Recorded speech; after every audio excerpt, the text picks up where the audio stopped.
The presidency today is not what it was when George Washington took office.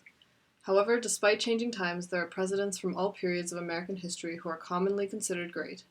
In this project, we study the evolution of the executive office over time and attempt to quantitatively explain the success of great presidents who faced unique challenges and lived in starkly different times. When we cluster the presidents based on aggregated rankings from various academic sources, we see that they are split into three main groups: the greatest presidents, such as Washington and FDR, the good presidents, and the mediocre presidents.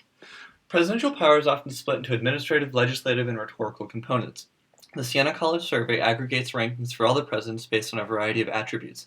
As you can see, the administrative powers correlate more closely with the perception of a president's success, while rhetorical powers correlate less, and legislative powers correlate the least. We first study administrative power, which includes aspects such as executive orders and vetoes. These graphs show that presidents have increased their use of executive power over time. Many of the greatest presidents, such as Teddy Roosevelt, Woodrow Wilson, and FDR, correspond to large jumps in the use of executive power. Legislative power consists of the president's ability to influence the decisions of Congress by proposing legislation.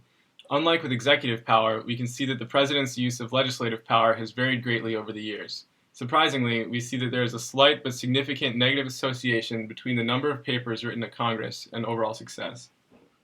Rhetorical power refers to the president's use of speeches to influence the general attitude of the nation. The president uses inaugural and State of the Union addresses to talk about their general plans for the presidency, and radio addresses to talk about day-to-day issues. And while the words a president uses does not necessarily reflect his skill as a president, they reflect the state of the nation. Popular presidents are able to talk about social progress. Unpopular presidents have to talk about national concerns. As you can see, a president's success is defined largely by the problems of his time.